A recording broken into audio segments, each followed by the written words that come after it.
Gracias y paz. El día de hoy estaremos continuando con la serie sobre lo que es el significado y propósito de la muerte de Cristo en los Evangelios. Ya vimos anteriormente lo que está en Marcos y en Mateo, y esta oportunidad le tocará a Lucas. Luego de Lucas continuaremos con el libro de los Hechos, dado que el libro de los Hechos, aunque en sí no es parte de los Evangelios, se considera como una continuidad histórica de lo que escribió Lucas. Y finalizaríamos con el Evangelio de Juan. Así que esta primera parte vamos a ver qué nos dice Lucas sobre la muerte de Cristo y también, si es posible, el propósito de Dios al enviar a Jesús. Entonces vamos a ir por partes. En el capítulo 1 vemos un pasaje que dice, bendito el Señor Dios de Israel porque visitó e hizo redención a su pueblo. El escritor, en este caso, el que está hablando por el Espíritu Santo, que es el padre del profeta Juan el Bautista, dice que Dios hizo redención. Y esta redención no implica una transacción comercial ni un pago. Es un acto en el que Dios liberta. Pero lo que se podría interpretar aquí es que esta visita de Dios, esta intervención de Dios, se debería entender como una liberación de Dios, porque ya estaría asegurando de que Dios estaría volviendo a su pueblo a tener las promesas que él dijo que iba a concederle. Vemos, por ejemplo, como nos dice, y nos levantó un cuerno de salvación en la casa de David su siervo, como habló por boca de sus santos profetas desde el principio del mundo. Salvación de nuestros enemigos. Es importante que la salvación aquí es de nuestros enemigos y de la mano de todos los o de todos los que nos aborrecen.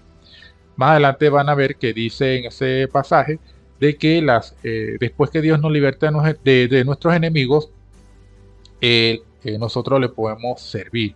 También lo podemos ver en el siguiente pasaje que dice al profeta, se le está hablando al profeta Juan el Bautista y dice que Dios iba a dar conocimiento, o él iba a dar conocimiento de salvación a su pueblo mediante el perdón de pecados. O sea, aquí el pueblo no es el Israel espiritual, es el pueblo de Israel, el pueblo judío. Esto es importante porque esto va aunado al tema que vi anteriormente sobre lo que es el propósito de Dios. Y cuando hay textos que Jesús dice que Él vino a dar su vida en rescate por muchos, el contexto en que debe entenderse esto es en el contexto judío en que se desarrolló. Así que vemos referencias como el pueblo judío es el objeto de la redención del Mesías. Bien, veamos lo que dice el otro pasaje. Dice, pero el ángel les dijo, no temáis, pues he aquí os doy buenas nuevas de gran gozo que será para todo el pueblo. Es importante como aquí la noticia es para todo el pueblo y ahí no es un Israel espiritual, ese pueblo es el pueblo de Israel, que os ha nacido en la ciudad de David un Salvador. O sea, el hecho de que ellos rechazaran a Jesús no significa que la noticia no es de gran gozo. Entonces, es importante tomar en cuenta que aquí el pueblo es Israel y esto nos ayuda a entender cómo lo que estaba diciendo en el video anterior tiene sentido. O sea, que los muchos, en el contexto en que Jesús habló, se refiere al pueblo de Israel.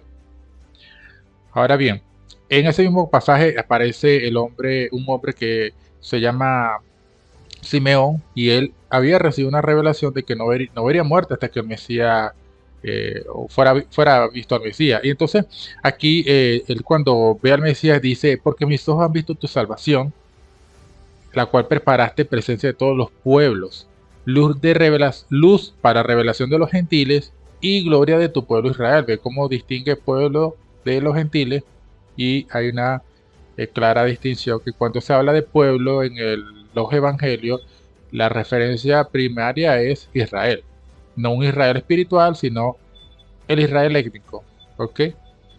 Eso es importante. El otro pasaje está en el versículo eh, 38 del mismo capítulo, y esta es una mujer que esperaba también la redención y dice que hablaba del niño a todos los que esperaban la redención en Jerusalén.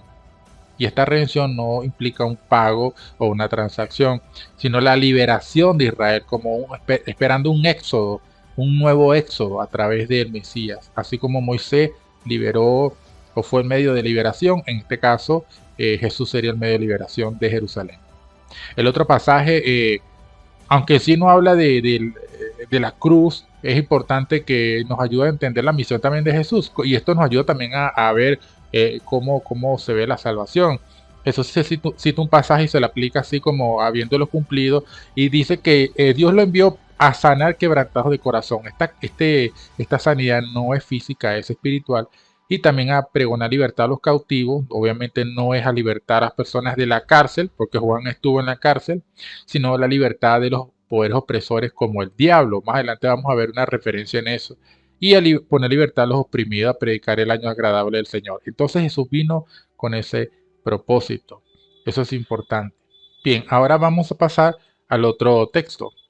El otro texto dice en Lucas 19, del 9 al 10, Jesús le dijo, hoy ha venido la salvación a esta casa. Y se refiere obviamente a Zaqueo. Zaqueo había vendido las cosas que él tenía y Jesús dijo, hoy ha venido la salvación a esta casa por cuanto él también es hijo de Abraham. Porque el Hijo del Hombre vino a buscar y a salvar lo que se había perdido. Ahora la pregunta es, en términos teológicos, ¿solamente los hijos de Abraham se perdieron? Obviamente no. También, obviamente, los demás. Incluso Jesús dice en el Mateo que él vino a las ovejas perdidas de la casa de Israel. Obviamente no solamente Israel estaba perdido. Todos los hombres están perdidos. Pero es importante entender en el contexto en que se está hablando las palabras para que no hagamos una generalización inapropiada sin antes entender lo que significa. Por cuanto él es hijo de Abraham, claro, él es un hijo de Abraham, pues, y Jesús vino, fue a salvar a los hijos de Abraham, y por eso él es salvo, porque también, por supuesto, creyó en el Mesías. Entonces, él vino a salvar y a buscar lo que se había perdido. En ese contexto son el pueblo de Israel.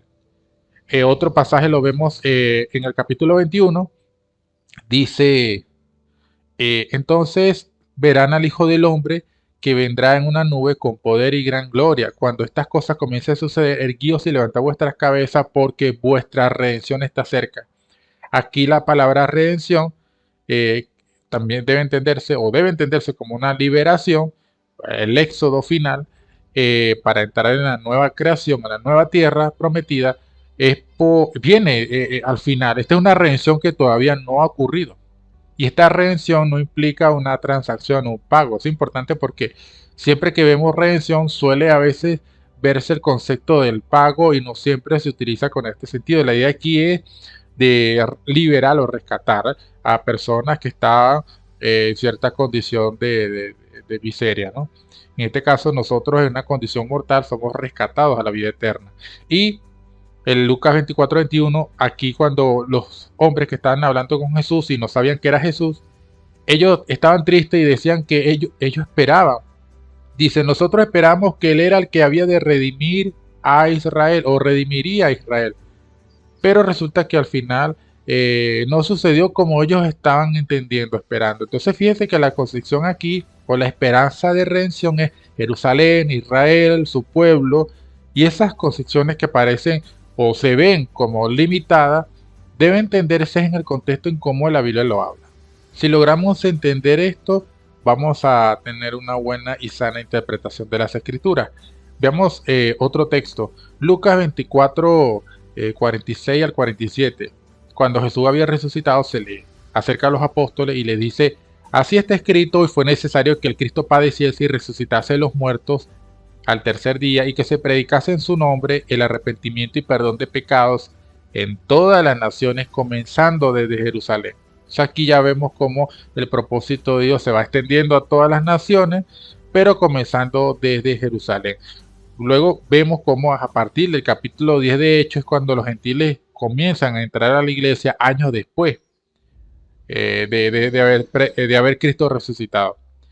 Luego vemos el capítulo 18, esto lo tomé aparte, porque fíjense que tanto en el Evangelio de Marcos, Mateo y Lucas, algunas cosas que están repetidas en aquellos pasajes no la coloqué en este estudio para hacerlo más corto,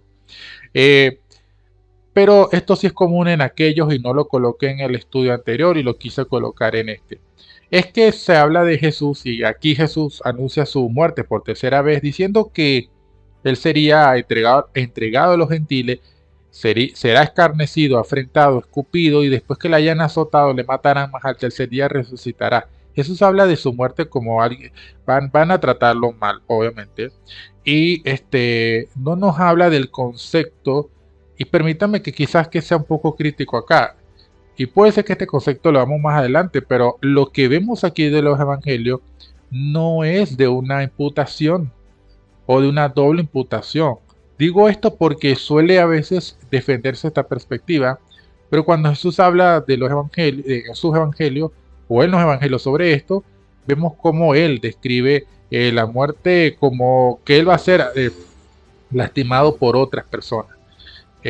No hay referencia al Padre siendo aquí, cosa que no necesariamente está negado, porque el hecho de que no aparezca no está negado, pero al menos las evidencias no apoyan esa perspectiva.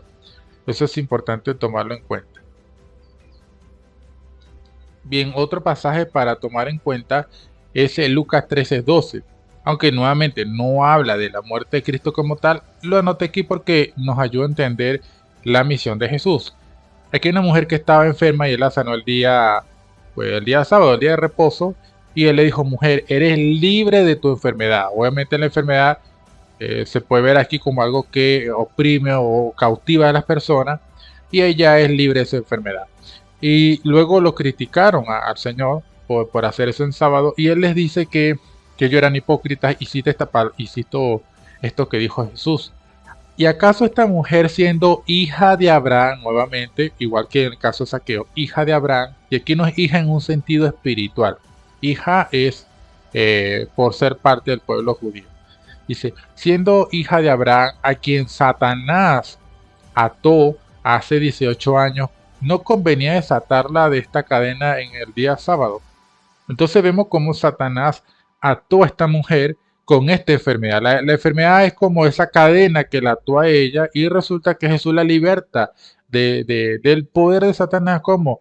Pues desatando las cadenas. Por eso Jesús, cuando él dice, el Señor me ha enviado para libertar a los cautivos, a los oprimidos, es los que estaban bajo el poder del diablo, por supuesto. Y por eso es importante para que entendamos cómo Jesús ve este tema de la salvación. Así que para finalizar, en pocas palabras, ¿qué significa su muerte?